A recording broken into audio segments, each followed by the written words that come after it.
तो hi everyone, मैं हूं आप सभी का अपना प्रशांत भैया और आप सभी के लिए लेकर आ गया हूं एक नई सीरीज जिसका नाम है रैपिड रिवीजन। ये एक ऐसी सीरीज है जिसके अंदर क्लास 9th के साइंस का हर एक चैप्टर हम सिर्फ 20 से 25 मिनट के अंदर खत्म करने वाले हैं। यानी फटाफट से आपका सारा थ्योरेटिकल रिवीजन हो जाएगा और इंपॉर्टेंट क्वेश्चंस भी आपको पता चल जाएंगे। तो है ना बहुत शानदार तरीका। अब स्टार्ट करते हैं पूरे के पूरे रिवीजन को। बट उससे पहले अगर आपको इस चैप्टर को एकदम डिटेल में समझना है ना, तो एक वन शॉट मैंने बना रखा है। उस वन शॉट के अंदर मैंने डिटेल में 1.5 घंटे के अंदर ये जो आपका चैप्टर है ना, सेल, थोड़ा मुश्किल लगता है ना, थोड़ा टफ लगता है ना, इसको समझा भी रखा है। बट आज हम इस पूरे चैप्टर का, इस बड़े चैप्टर का आसान तरीके से रिवीजन करेंगे। तो चलो फटाफट से स्टार्ट करते हैं। सबसे पहले देखते हैं कि ये सेल है क्या, और ये जो रैपिड रिवीजन है इनके जो नोट्स हैं वो सबसे प्रीमियम और सबसे बेस्ट नोट्स हैं, जो कि मैं आपको डिस्क्रिप्शन के अंदर दे भी दूंगा। देखो स्टार्ट करते हैं कि सेल क्या होता है। सबसे पहले आपने पढ़ाई होगा कि cell is a fundamental unit of your life. क्यों? क्योंकि हमारी सारी बॉडीज सेल से बनी है। हमारे हाथ के अंदर क्या है? सेल। दिमाग के अंदर क्या है? सेल। सब कुछ सेल से बना है। तो याद रखना सेल क्या होता है। Cell is called basic structural and functional unit of life. यानी जो पूरी लाइफ है आपकी वो सेल से ही बनी है ना। इस वजह से हम इसे बोलते हैं फंडामेंटल यूनिट ऑफ लाइफ। अब पेपर में क्वेश्चन क्या आएगा? पेपर में एक सवाल आता है बार बार। सवाल यह आता है पेपर के अंदर कि why cell is called building block of life. Building block of life क्यों बोलते हैं? क्योंकि समझना, जैसे आपके जमीन से घर बनता है ना, उसी प्रकार से ये जो सेल होता है ना, ये सेल डिवाइड करते जाते हैं, मिलते जाते हैं और ये बनाते हैं टिश्यू। टिश्यू से बनते हैं ऑर्गन। हाँ, वही ऑर्गन जिसकी किडनी, स्टमक, ये सब ऑर्गन होते हैं। और ऑर्गन कंबाइन करके बनाते हैं ऑर्गन सिस्टम, और ऑर्गन सिस्टम से हम यानी पूरे के पूरे ऑर्गेनिज्म बनके तैयार हो जाते हैं। इस वजह से हम सेल को बोलते हैं बिल्डिंग ब्लॉक ऑफ लाइफ, क्योंकि उसी से ही पूरी की पूरी लाइफ बनती है। चलिए सेल के बारे में तो समझ गए, आगे देखते हैं। आगे चीज है ना कि सेल की हिस्ट्री क्या थी, किसने ढूंढा आखिर सेल को। तो सेल को सबसे पहले ढूंढा रॉबर्ट। अभी जो रॉबर्ट नाम था ना, पुराने जमाने में बड़ा फेमस था, है ना। तो रॉबर्ट हुक जो थे 1665 में उन्होंने सेल की डिस्कवरी करी, पर इन्होंने डेड सेल की डिस्कवरी करी, लिविंग सेल की डिस्कवरी नहीं करी। उसी के कुछ सालों बाद एक साइंटिस्ट आए जिनका नाम था एंटोनी वैन ल्यूनहुक। इन्होंने लिविंग सेल की डिस्कवरी करी, याद रखना लिविंग सेल। उसके बाद एक और साइंटिस्ट आए जिनका फिर से नाम रॉबर्ट था, रॉबर्ट ब्राउन। उन्होंने ना सेल के न्यूक्लियस की डिस्कवरी करी। न्यूक्लियस क्या होता है? सेल का ब्रेन, है ना। उसके बारे में भी पढ़ेंगे भी, ठीक है। और उसके बाद 1839 में एक और साइंटिस्ट आए, परकिंजी, और परकिंजी ने डिस्कवरी करी प्रोटोप्लाज्म। अब तुम पूछोगे प्रोटोप्लाज्म क्या होता है? Living part of the cell, यानी न्यूक्लियस प्लस साइटोप्लाज्म मिलाकर बनाता है प्रोटोप्लाज्म, ठीक है। उसकी डिस्कवरी करी परकिंजी ने। अब आता है अगले टॉपिक की तरफ। अगला टॉपिक क्या है कि सेल की जो पूरी की पूरी थ्योरी है वो क्या है। तो अब हम समझते हैं सेल थ्योरी। तो देखो सेल थ्योरी ना 3 साइंटिस्ट ने मिलकर दी। सबसे पहले आए कौन? सबसे पहले आए स्क्लेडन। स्क्लेडन ने ये बोला कि जितने भी पेड़ है ना, ये सारे पेड़ सेल के बने हैं, यानी और plants are made up of cell. उसके बाद है दूसरे साइंटिस्ट शॉन। शॉन ने क्या बोला? शॉन ने बोला कि जितने भी एनिमल्स है ना, वो भी सेल से बने हैं। और फिर आते हैं तीसरे साइंटिस्ट जिनका नाम था रडोल्फ वर्च्यू। और ये पता क्या करते हैं? ये बैक बेंचर थे। इन्होंने बोला तुम दोनों ना ठीक बोल रहे थे, तुम्हारी बात से मुझे कोई दिक्कत नहीं है, बस मैं अपना एक पॉइंट जोड़ना चाहता हूं। और वो पॉइंट उन्होंने जोड़ा कि एक सेल डिवाइड होता है और नए सेल्स को बनाता है, यानी new cells come from old cells. अब इससे ना 3 पॉइंट्स हो गए सेल थ्योरी की, जो कि बार बार पूछे जाते हैं। सेल थ्योरी के 3 पॉइंट्स का याद रखना। पहला, all living things are made up of cell. सारे लिविंग थिंग्स सेल के बने होते हैं। Cell is the basic unit of life, पता ही है। और तीसरा पॉइंट सबसे इंपॉर्टेंट है, जो कि रडोल्फ जी ने दिया था, वो ये था, new cells come from pre existing cell. पुराने सेल से ही नए सेल बनकर आते हैं। This is very important. चलिए भाई आगे बढ़ा जाए। अब देखो सेल जो है ना वो अलग अलग तरीके के होते हैं, यानी कुछ ऐसे ऑर्गेनिजम्स होते हैं जिनके अंदर सिंगल सेल है, और कुछ ऐसे हैं जिनके अंदर बहुत सारे सेल हैं। तो जो ऑर्गेनिज्म जो कि तुम्हारी तरह सिंगल है, उनको हम बोलेंगे यूनिसेलुलर। यानी यूनिसेलुलर ऑर्गेनिज्म वो है जिनके अंदर एक ही सेल है। जबकि मल्टी सेलुलर क्या है? जिनके अंदर एक से ज्यादा सेल है, जैसे कि आप में, हम सब, ह्यूमंस वगैरह, एनिमल्स भी, ठीक है, प्लांट्स भी। उसके अलावा ना सेल की ना अलग अलग शेप होती है। जैसे कि अगर मैं बात करूं हमारी बॉडी के अंदर, तो हमारे जो मसल्स सेल होते हैं वो स्पिंडल शेप के होते हैं। ये जो आप सेल देख पा रहे हो ना, ये है आपके नर्व सेल, जिसको हम न्यूरॉन भी बोलते हैं। ये हमारी बॉडी का सबसे लंबा सेल होता है, ह्यूमन का सबसे लंबा सेल। तो इसकी शेप भी आप देख सकते हो कैसी है। तो बहुत सारी शेप्स के होते हैं सेल। आगे बात करते हैं। अब देखो अलग अलग साइज के भी होते हैं सेल। जैसे कि इस पूरी दुनिया का सबसे छोटा सेल कौन सा है? नाम याद रखना, बार बार एमसीक्यू में पूछा जाता है, माइकोप्लाज्मा, स्मॉलेस्ट सेल। और सबसे लार्जेस्ट सेल कौन सा है? ऑस्ट्रिच एग, पता ही होगा। ह्यूमन के अंदर सबसे स्मॉलेस्ट सेल कौन सा होता है? तो याद रखना, ह्यूमंस के अंदर सबसे स्मॉलेस्ट सेल होता है स्पर्म सेल, और सबसे लार्जेस्ट होता है ओवम, और सबसे लॉन्गेस्ट लंबा पता है कौन सा होता है? न्यूरॉन, जो अभी बताया नर्व सेल। बहुत बढ़िया, ये पूरी की पूरी आप चीज समझ गए होगे। सेल के अलग अलग टाइप होते हैं, अलग अलग साइज होता है। अब बात करते हैं प्लांट सेल और एनिमल सेल की। देखो दोनों अलग अलग होते हैं, कुछ कुछ सिमिलैरिटीज होती हैं, कुछ कुछ डिसिमिलैरिटीज भी होती हैं। स्टार्ट करते हैं। सबसे पहले जैसे आपका घर होता है ना, उसके पास एक सिक्योरिटी होती है, तो ऐसे ही चाहे प्लांट सेल हो एनिमल सेल हो, दोनों के पास एक सिक्योरिटी होती है, और सिक्योरिटी का नाम है, याद रखना, नाम है पीएमसीएम। है पीएमसीएम एक साथ। पीएमसीएम मतलब प्लाज्मा मेम्ब्रेन, या फिर इसका एक और नाम है सेल मेम्ब्रेन। ठीक है, तो प्लाज्मा मेम्ब्रेन या फिर सेल मेम्ब्रेन, ये क्या होता है? Outermost covering of the cell. ठीक है, सबसे बाहर की जो कवरिंग है वो ये कहलाती है। इसका एक और नाम होता है वैसे। इसका घर का नाम क्या है? यानी जैसे तुम सबके घर के नाम है, इसका भी एक घर का नाम है। इसका घर का नाम है selective permeable membrane. Selective permeable membrane क्यों? क्योंकि इट कैन सेलेक्ट, ये सेलेक्ट कर सकता है कि कौन अंदर आएगा कौन बाहर जाएगा, ये सेलेक्ट कर सकता है। ठीक है, तो याद रखना, it regulates material movement and allow diffusion of O2 and CO2। कौन अंदर जाएगा कौन बाहर जाएगा ये सेलेक्ट कर सकता है। ठीक है, अब ये बना किससे होता है? याद रखना, it is made up of lipid and protein. Very important, lipid और प्रोटीन का बना होता है। अब तुम सोच रहे होगे कि ये ट्रांसपोर्ट कैसे करता है अंदर बाहर अंदर बाहर, तो उससे पहले हम समझते हैं ट्रांसपोर्ट ना दो टाइप के होते हैं। एक होता है एक्टिव ट्रांसपोर्ट, एक होता है पैसिव ट्रांसपोर्ट। एक्टिव ट्रांसपोर्ट क्या होता है?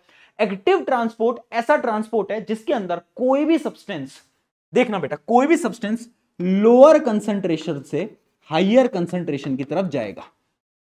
जैसे मान लो एक जगह पर कम पानी है, दूसरी जगह पर ज्यादा पानी है, तो जब लोअर कंसंट्रेशन से हायर कंसंट्रेशन में कोई चीज जाएगी, एक्टिव ट्रांसपोर्ट।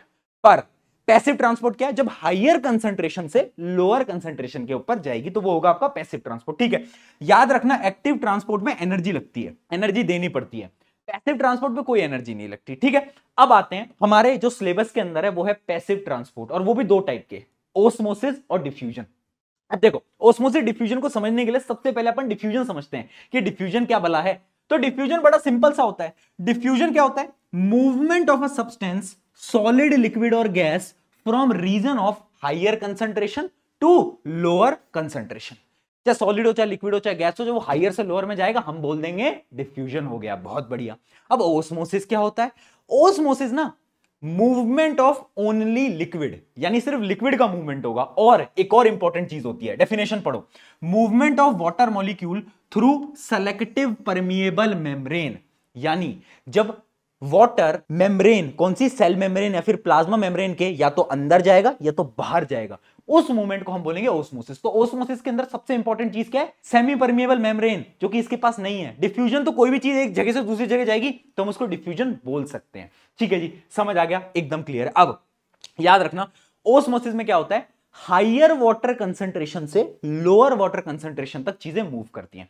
ठीक है जी, अब यहां पर ना ओस्मोसिस भी दो टाइप के होते हैं। एक होता है आपका एंडो ओस्मोसिस, नाम से ही समझ आ रहा है कोई चीज अंदर आ रही होगी, एंडो, अंदर, यानी जब पानी जो है वो सेल के अंदर जाता है तब हम उसे बोलते हैं एंडोस्मोसिस। ठीक है, movement of water into cell. Exosmosis क्या होता है? जब पानी बाहर जाएगा, movement of water out of the cell, उसको हम बोलते हैं एक्सोओस्मोसिस। ठीक है जी, यहां तक की पूरी कहानी आपको समझ आ गई होगी। अब बढ़ते हैं आगे, जहां पर देखो तीन टाइप के सॉल्यूशंस होते हैं, हाइपरटोनिक, आइसोटोनिक, हाइपोटोनिक। समझाऊंगा, बट उससे पहले समझो कि सॉल्यूशन के ना दो पार्ट्स होते हैं। कौन कौन से पार्ट्स होते हैं? हर एक सॉल्यूशन के अंदर एक चीज तो होती है सॉल्यूट, और एक होती है सॉल्वेंट। सॉल्वेंट का मतलब क्या है? सॉल्वेंट का मतलब है पानी, यानी वाटर, है ना। तो सॉल्वेंट होता है, सॉल्यूट होता है, और इसी से ही मिलकर एक सॉल्यूशन बनता है। अब समझना, हाइपरटोनिक कौन सा सॉल्यूशन है? ये एक ऐसे प्रकार का सॉल्यूशन है जिसके अंदर जो सॉल्यूट होगा वो ज्यादा होगा। क्या ज्यादा होगा? सॉल्यूट ज्यादा होगा। हाइपर, हाइपर यानी ज्यादा, क्या ज्यादा? सॉल्यूट ज्यादा। अच्छा, अगर सॉल्यूट कहीं पर ज्यादा है तो तुम खुद बताओ उसमें कम क्या होगा? उसके अंदर कम होगा सॉल्वेंट। क्या कम होगा? सॉल्वेंट कम है। याद रखना, ओस्मोसिस कहां से कहां होता है? हायर पानी से कम पानी तक ओस्मोसिस होता है। ये समझ गए? हाइपरटोनिक में क्या ज्यादा है? सॉल्यूट ज्यादा, सॉल्वेंट कम। हाइपोटोनिक उल्टा है, इसके अंदर पता है क्या होता है? इसके अंदर बेसिकली जो सॉल्यूट है वो कम होता है, और जो सॉल्वेंट होता है वो क्या होता है? इस सॉल्यूशन के अंदर सॉल्यूट कम है, सॉल्वेंट ज्यादा है। आइसोटोनिक को तो भूल जाओ, क्योंकि आइसोटोनिक तो बराबर है, इसमें ना सॉल्यूट कम है ना ज्यादा, एकदम बराबर है। ठीक है, अब इमेजिन करते हैं कि मान लो मैंने एक सोल्यूशन लिया और उसके अंदर मैंने अपने सेल को रख दिया। अब अगर ये सोल्यूशन हाइपरटोनिक है तो क्या होगा? हाइपरटोनिक सोल्यूशन में क्या होता है बताओ? हाइपरटोनिक सोल्यूशन के अंदर सॉल्वेंट कम है, यानी पानी कम है। यहां पर पानी कम है, ठीक है, और सेल के अंदर पानी ज्यादा है तो क्या होगा, पानी कहां से कहां मूव करेगा, ज्यादा से कम में मूव करेगा, यानी सेल श्रिंक हो जाएगा।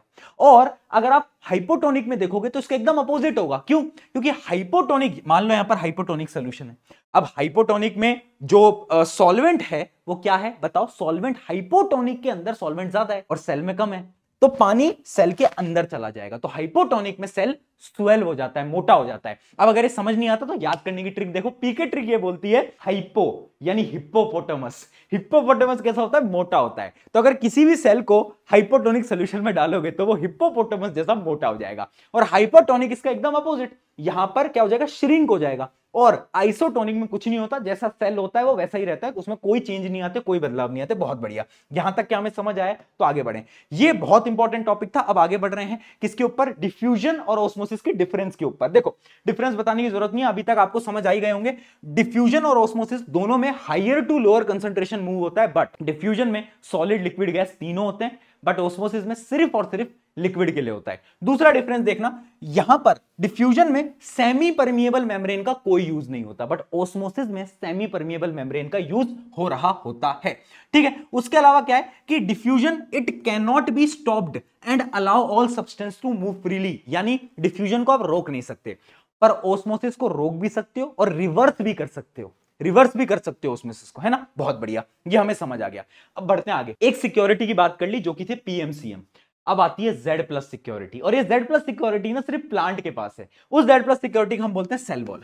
ठीक है, सेल वॉल क्या होती है, non living rigid outer covering of the plant cell. किसकी बनी होती है, प्लांट्स के अंदर ये सेलुलोज की बनी होती है। बेटा याद रखना, काम क्या होता है, it provide structural strength and lying outside the plasma membrane, plasma membrane के ऊपर होती है और ये स्ट्रक्चरल सपोर्ट देती है प्लांट को। ठीक है, समझ आ गया। अब यहां पर ना एक बहुत प्यारा सा कॉन्सेप्ट होता है जिसका नाम होता है प्लाज्मोलाइसिस। प्लाज्मोलाइसिस क्या होता है, देखो मान लो ये आपका क्या है, सेल वॉल है, इसके अंदर होगी आपकी प्लाज्मा मेम्ब्रेन, उसके अंदर न्यूक्लियस होगा और बहुत सारी चीजें होंगी। अब मान लो क्या हुआ कि ना ये सेल श्रिंक करने लग गया, यानी इसका पानी बाहर चला गया। ठीक है, उस समय पर क्या होगा, ये जो पूरी प्लाज्मा मेम्ब्रेन है ना, ये श्रिंक कर जाएगी। क्या कर जाएगी, एकदम श्रिंक कर जाएगी, बट एक चीज बचेगी, वो क्या, cell wall.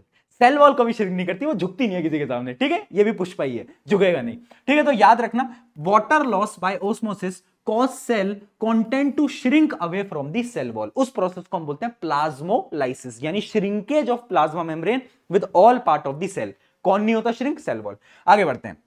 Plant cell cellulose की बनती है, बैक्टीरियल सेल पेप्टोग्लाइकन की बनती है, और फंगल सेल कैटिन की बनती है। ये याद रखना है, कंपाउंड एमसीक्यू में पूछ लिए जाते हैं। आगे बढ़ते हैं। अच्छा, फंक्शन क्या होता है सेल वॉल का, बता ही दिया। सबसे पहला फंक्शन तो प्लांट के सेल को बस्टिंग यानी फटने से बचाता है ना, क्योंकि देखो अगर हाइपोटोनिक सोल्यूशन में रखा तो क्या होगा, पानी आता जाएगा और फट भी सकता है, तो उससे कौन बचाता है, सेल वॉल बचाता है। अगला, absorb water creating pressure balance, pressure balance बनाने के भी काम आता है ये। अगला देखो, enables plant fungi and bacteria cell to withstand environmental changes. जो प्लांट्स होते हैं वो मूव नहीं कर सकते ह्यूमंस और एनिमल्स की तरह, जिस वजह से ये जो प्लांट सेल के पास सेल वॉल होता है ना, ये इन्हें प्रोटेक्ट करता है इन्वायरमेंटल चेंजेस से। चलिए बेटा, बहुत बढ़िया, यहां तक की सारी चीजें समझ आ गई। आगे बढ़ते हैं। अब बात करते हैं न्यूक्लियस के बारे में। न्यूक्लियस क्या है, ब्रेन ऑफ द सेल है। इसको ब्रेन ऑफ द सेल क्यों बोलते हैं पता है, इसके अंदर ना दो चीजें हैं। सबसे पहले तो इसका स्ट्रक्चर देखना, इसके पास ना डबल मेम्ब्रेन होती है। क्या होती है, डबल मेम्ब्रेन होती है। जो बीच में तुम देख पा रहे हो ये होते हैं न्यूक्लियर पोर्स, न्यूक्लियर पोर्स, और ये होती है न्यूक्लियर मेम्ब्रेन। इसके पास खुद का लिक्विड होता है, उस लिक्विड को हम बोलते हैं न्यूक्लियोप्लाज्म। अब ये इतना इंपॉर्टेंट क्यों है, क्योंकि सबसे पहली चीज इसके पास होता है डीएनए। डीएनए क्या होता है, deoxy ribo nucleic acid. DNA का काम क्या होता है, DNA contains your genetic information, यानी आपकी आंखों का रंग कैसा होगा, बालों का रंग कैसा होगा, ये सारी इंफॉर्मेशन डीएनए के पास है। डीएनए कहां है, न्यूक्लियस में। इसलिए हम न्यूक्लियस को ब्रेन ऑफ द सेल बोल रहे होते हैं, या फिर कंट्रोल सेंटर बोल रहे होते हैं। ठीक है, अब यहां पर दो चीजें होती है जो कि तुम्हें पता होनी चाहिए, एक होती है क्रोमेटिन, एक होती है क्रोमोसोम। क्रोमेटिन क्या होती है, आपका जो डीएनए है ना, ये थ्रेड लाइक स्ट्रक्चर होता है। तो ये जो थ्रेड लाइक स्ट्रक्चर है ना, और इसके साथ साथ बहुत सारा प्रोटीन भी होता है यहां पर, ये जो रैंडमली पड़ा हुआ है ना, इस पूरे मटेरियल को हम क्रोमेटिन बोलते हैं। ठीक है, और एक चीज होती है क्रोमोसोम। क्रोमोसोम क्या होता है, जब सेल डिवाइड होता है, जब सेल डिवाइड होता है तो ये जो रैंडमली ऐसे पड़ा हुआ डीएनए था ना, ये एक शेप बनाता है, ऐसी एक शेप बनाने लगता है ये, है ना। तो जब एक शेप बनाता है, उस शेप को हम बोलते हैं क्या, क्रोमोसोम। तो याद रखना, क्रोमोसोम क्या है, condensed form of DNA. DNA एक शेप में आने लगता है और जब वो बनाता है क्या, बहुत बढ़िया, क्रोमोसोम। चलिए बहुत बढ़िया। अब ये याद रखना काम क्या होता है न्यूक्लियस का, controls all cell activities, reproduction and inheritance. जितनी भी सेल की एक्टिविटीज हैं सब कौन कंट्रोल कर रहा है, ब्रेन ऑफ द सेल। चलिए बहुत बढ़िया। अब देखो सेल ना दो टाइप के होते हैं, प्रोकैरियोटिक, यूकैरियोटिक। ये बेचारे प्रोकैरियोटिक सेल के पास ना वेल डिफाइंड न्यूक्लियस भी नहीं होता, यूकैरियोटिक के पास वेल डिफाइंड न्यूक्लियस होता है। ठीक है, तो याद रखना प्रोकैरियोटिक सेल छोटे सेल होते हैं, इनके पास खुद का न्यूक्लियर रीजन डिफाइंड भी नहीं होता, इसलिए इसके पास न्यूक्लियस नहीं होता। इसके पास पता है क्या होता है, इसके पास होता है न्यूक्लियोइड। न्यूक्लियस नहीं है, न्यूक्लियोइड। यूकैरियोटिक यानी हमारे पास अपना न्यूक्लियस भी है, कोई दिक्कत वाली बात नहीं है। अगली चीज, इनके पास सिंगल क्रोमोसोम होता है और इनके पास मोर देन वन क्रोमोसोम्स, बहुत सारे क्रोमोसोम होते हैं। अगली चीज, नो मेम्ब्रेन बाउंड ऑर्गेनेलीज, यानी अंदर बहुत सारे ऑर्गेनेलीज होते हैं ना, उनकी मेम्ब्रेन ही नहीं होती, बट यूकैरियोटिक में ऑर्गेनेलीज के ऊपर मेम्ब्रेन होती है। चलिए आगे बढ़ते हैं, अगला पार्ट देखो। अब आता है साइटोप्लाज्म। साइटोप्लाज्म क्या है, सेल के अंदर जितना भी लिक्विड कंटेंट है उसको हम बोलते हैं क्या, साइटोप्लाज्म। ठीक है भाई। अगला आता है सेल ऑर्गेनेली। सेल ऑर्गेनेली क्या होती है, बहुत सारी छोटी छोटी ऑर्गन टाइप की चीजें होती हैं सेल के अंदर, जिनका सबका अपना अपना काम होता है। ठीक है, membrane bound structure in eukaryotic cell, याद रखना, दैट परफॉर्म स्पेशलाइज्ड फंक्शन। ठीक है। अच्छा, एक बड़ी इंपॉर्टेंट चीज है जो तुम्हें नहीं भूलना है, राइबोसोम। राइबोसोम ना एक प्रकार की ऑर्गेनेली है, पर ये प्रोकैरियोटिक में भी होती है, यूकैरियोटिक में भी होती है, दोनों में प्रेजेंट होती है। याद रखना इसका नाम बड़ा जरूरी है। और इसका काम क्या होता है, इसका काम होता है प्रोटीन सिंथेसिस। क्या होता है, प्रोटीन सिंथेसिस, प्रोटीन बनाता है। चलो अब आ रहे हैं अपन मेन ऑर्गेनेलीज को पढ़ने के लिए। अब देखो आपको याद कैसे रखना है, ऐसे याद रखना है कि आईफोन तुम्हें खरीदना है तो पहले सोचो आईफोन बनता कहां होगा, आईफोन बनता होगा फैक्ट्री में। सिमिलरली जो सेल की जो फैक्ट्री होती है उसको हम बोलते हैं एंडोप्लाज्मिक रेटिकुलम। क्यों, क्योंकि ये चीजें बनाती है, क्या बनाती है, लिपिड बनाती है, फैट बनाती है, प्रोटीन बनाती है। ठीक है, तो क्या है, लिपिड कौन बनाएगा, ईआर बनाएगा, एंडोप्लाज्मिक रेटिकुलम। प्रोटीन कौन बनाएगा, एंडोप्लाज्मिक रेटिकुलम। बहुत बढ़िया। तो इसका काम क्या है, ये फॉर्मेशन का इसका काम है। अब ना दो टाइप के एंडोप्लाज्मिक रेटिकुलम होते हैं, एक है रफ एंडोप्लाज्मिक रेटिकुलम RER और एक है smooth endoplasmic reticulum SER। RER rough क्यों है, पता है क्यों, क्योंकि इसके सरफेस पे ना राइबोसोम्स होते हैं। अब राइबोसोम का काम क्या होता है, प्रोटीन। तो ऑब्वियस सी बात है, ये जो RER है, ये RER क्या करेगा, RER प्रोटीन बनाएगा, है ना। तो फिर स्मूथ क्या करेगा, स्मूथ बनाएगा लिपिड, ये प्रोटीन ये लिपिड। बहुत बढ़िया। अगली चीज देखो, इस पर राइबोसोम नहीं होते। अब पता है इसका ना एक और काम होता है स्मूथ एंडोप्लाज्मिक रेटिकुलम का, ये बहुत सारे हॉर्मोन्स भी बनाता है। तो it is also important for hormone production, जबकि रफ एंडोप्लाज्मिक रेटिकुलम कोई भी हार्मोन बनाने के काम नहीं आता। अगली चीज देखना, सबसे important, smooth endoplasmic reticulum is crucial in detoxification. यानी अगर कोई भी बाहर का व्यक्ति नहीं, कोई जर्म्स बैक्टीरिया आ जाए तो ये निपटा देगा। इसके पास गोली वोली है, बंदूक है, पर RER बेचारा बिना बंदूक के है, इसके पास कोई बंदूक नहीं है तो ये निपटा नहीं पाता किसी को भी। ठीक है, तो it helps in no detoxification, detoxification में इसका कोई रोल नहीं होता। बहुत बढ़िया, समझ में आ गया। सारे डिफरेंसेस बहुत इंपॉर्टेंट है, बार बार पूछे जाते हैं। अगली ऑर्गेनेली आती है गोल्गी अपैरेटस। देखो आईफोन तो बन गया, अब तुम्हारे घर तक डिलीवर तो कोई करेगा, कौन करेगा, डिलीवरी पार्टनर। तो यही है डिलीवरी पार्टनर। गोल्गी अपैरेटस का काम क्या होता है, पैकिंग करना और डिलीवर करना। तो याद रखना, इसकी डिस्कवरी करी थी कैमिलियो गोल्गी ने। Membrane bound vesicle arrange in stacks, इसका स्ट्रक्चर है package, stores and modifies and transport protein. Main काम क्या है, पैकेज करना, ट्रांसपोर्ट करना प्रोटीन्स को। उसके अलावा इसका एक और काम है, ये क्या करते हैं, ये ना लाइजोसोम्स को भी फॉर्मेशन में काम आते हैं। लाइजोसोम्स क्या है, आगे बात करूंगा, लाइजोसोम की फॉर्मेशन में काम आते हैं। इनका निकनेम क्या है, निकनेम है ट्रैफिक पुलिस, यानी ये ट्रैफिक पुलिस है सेल की। आगे आता है लाइजोसोम। अब ये लाइजोसोम क्या है, अब देखो फैक्ट्री में अगर कोई चीज बन रही है तो गंदगी तो होगी, गंदगी साफ करने वाले भैया तो आते हैं, तो यही भैया है वो गंदगी साफ करने वाले लाइजोसोम। लाइजोसोम का काम क्या होता है, लाइजोसोम के पास डाइजेस्टिव एंजाइम है, यानी अगर कोई भी जर्म बैक्टीरिया आया ना तो उसको क्लीन कर देगा ये। ठीक है, तो याद रखना, break down worn out cell parts, यानी जो खराब पार्ट्स हैं, जो वेस्ट है, उन सबको गायब कर देता है by the help of digestive enzyme. अच्छा, इसका एक और नाम होता है सुसाइडल बैग। क्यों, because they can burst and digest the cell itself. अगर सेल के अंदर कोई डिस्टर्बेंस होता है तो पूरे के पूरे सेल को खुद खा सकते हैं, इसलिए इसको हम बोलते हैं क्या, सुसाइडल बैग्स। चलो आगे बढ़ते हैं, वैक्यूल्स। देखो अब भाई अगर आईफोन बन रहे हैं तो कहीं पर एक्स्ट्रा आईफोन को स्टोर भी तो करना पड़ेगा, एक स्टोरेज भी तो चाहिए। उसी प्रकार से सेल के पास भी एक स्टोरेज होता है जिसको हम बोलते हैं वैक्यूल्स। क्या बोलते हैं बेटा, वैक्यूल्स। वैक्यूल्स क्या होता है, वैक्यूल्स ना प्लांट के अंदर तो बहुत बड़े हैं, एनिमल के अंदर बेचारे छोटे छोटे से होते हैं, ठीक है। प्लांट के अंदर वैक्यूल्स 50 to 90% स्पेस लेते हैं। इनका काम क्या होता है, इनका काम होता है स्टोरेज, ठीक है। तो याद रखना इनका काम क्या है, sugar, amino acid and protein की डिफरेंट डिफरेंट चीजों की स्टोरेज करना। किनका, वैक्यूल्स का। प्लांट के अंदर बड़े, एनिमल के अंदर छोटे। अच्छा, प्लांट के अंदर बड़े क्यों हैं, ये तो तुमने सोचा ही होगा, मैं बताता हूं क्यों है। क्योंकि it provides turgidity and rigidity to the plant, यानी प्लांट को जो टफनेस चाहिए ना वो वैक्यूल्स देते हैं। इसके अलावा जो वैक्यूल की जो आउटर मोस्ट लेयर होती है उसका नाम होता है टोनोप्लास्ट। क्या होता है, टोनोप्लास्ट, ठीक है। अच्छा, जो यूनिसेलुलर ऑर्गेनिज्म होते हैं यानी सिंगल सेल जो ऑर्गेनिज्म होते हैं उनके अंदर भी वैक्यूल होता है। और वैक्यूल का काम क्या होता है, स्टोर कंज्यूम्ड फूड, जो खाना कंज्यूम हो चुका है उनको स्टोर करना। Help expel excess of water and waste, जो वेस्ट पार्टिकल है उनको भी रिमूव करने के कौन काम करता है, वैक्यूल ही करता है, ठीक है जी। ये भी पूरा का पूरा हमें समझ आ गया, आगे बढ़ते हैं। अब कहानी में आते हैं दो गुंडों की। अब दो गुंडे आ जाते हैं कहानी में। कौन है दो गुंडे, सबसे पहला गुंडा है माइटोकॉन्ड्रिया। देखो रस्ते से डिलीवरी वाला जा रहा था, दो गुंडे आ गए, माइटोकॉन्ड्रिया और दूसरा, बोलो बोलो बोलो, याद होगा तुम्हें, प्लास्टिड। बहुत बढ़िया। अब इनको गुंडा क्यों बोल रहे हैं, सबसे पहली चीज इनके पास डबल मेम्ब्रेन है, बाकी सबके पास सिंगल, इनके पास डबल। दूसरी चीज, they have their own DNA and own protein, यानी ये खुद का प्रोटीन खुद बनाते हैं और इनके पास खुद का डीएनए भी होता है, ठीक है। इस वजह से इनको हम गुंडा बोल रहे हैं। माइटोकॉन्ड्रिया क्या होता है, powerhouse of the cell. इसका मेन काम क्या होता है, ये एनर्जी फॉर्मेशन करता है। किस फॉर्म में एनर्जी को फॉर्म करता है, एटीपी, एडिनोसिन ट्राइफॉस्फेट, याद रखना है फुल फॉर्म भी। इस फॉर्म में ये एनर्जी को प्रोड्यूस करता है, ठीक है। Produce ATP, fuelling cellular activities and mechanical work. They have their own DNA and own ribosome. Ribosome क्या करते हैं, प्रोटीन बनाते हैं, ठीक है। समझ आ गया, एक गुंडे की कहानी समझ आ गई। अगला आता है प्लास्टिड। प्लास्टिड सिर्फ प्लांट में होते हैं, एनिमल में नहीं होते। तीन प्रकार के प्लास्टिड होते हैं, एक होता है क्लोरोप्लास्ट, एक होता है क्रोमोप्लास्ट और एक होता है ल्यूकोप्लास्ट। क्लोरोप्लास्ट आपने सुना ही होगा, जो ग्रीन पार्ट्स होते हैं ना लीव्स के, वो क्लोरोप्लास्ट की वजह से ही होते हैं। अच्छा, क्लोरोप्लास्ट के अंदर एक सब्सटेंस होता है जिसको हम बोलते हैं क्या, क्लोरोफिल। क्लोरोफिल का क्या काम होता है, फोटोसिंथेसिस करवाना, यानी प्लांट्स अपना खाना बना पाते हैं इसकी मदद से। बहुत बढ़िया, ठीक है। क्रोमोप्लास्ट क्या होता है, जो आपने फूल पत्तियां देखी हैं उनका जो रंग देखते हो ना, लाल गुलाबी, मतलब ग्रीन को छोड़ के जो रेड येलो देखते हो, ये जो कलर होता है ना, ये क्रोमोप्लास्ट की वजह से होता है। कलर्ड प्लास्टिड होता है, येलो, रेड, ये सब pigment give colour to the fruit and flower, तो जो रंग तुम देख पाते हो इसकी वजह से। अगला आता है ल्यूकोप्लास्ट। ल्यूकोप्लास्ट का काम सिर्फ और सिर्फ स्टोरेज का है, ठीक है। तो याद रखना, store starch, oil, proteins found in the roots and seeds. Roots और सीड्स के अंदर ये मिल रहा होता है, इसका काम स्टोरेज का है, ठीक है। ये भी हम समझ गए प्लास्टिड क्या होता है। तो कहानी यहां पे समाप्त होती है और आपको समझ आ गया होगा कि ये गुंडे क्यों है, क्योंकि ये डबल लेयर है, खुद का डीएनए, खुद के राइबोसोम्स। बहुत सही, चलो आगे बढ़ते हैं। अब आ रहा है इस चैप्टर का आखिरी टॉपिक, जो कि है सेल डिवीजन।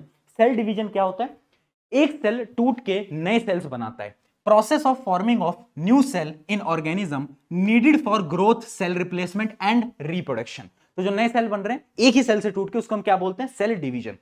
सेल डिवीजन दो टाइप का है, एक है माइटोसिस, एक मियोसिस। देखो माइटोसिस यानी इसमें टू आ रहा है, टू, टी से क्या आ रहा है, टू, यानी इसमें क्या होगा, एक पेरेंट सेल, देख पा रहे हो, एक पेरेंट सेल दो डॉटर सेल में टूट जाएगा। मियोसिस में क्या होता है, एक पेरेंट सेल दो डॉटर में टूटता है, फिर दो डॉटर सेल फिर दो में टूटती हैं, तो यानी यहां पर चार डॉटर सेल बनती हैं, जबकि वहां पर दो।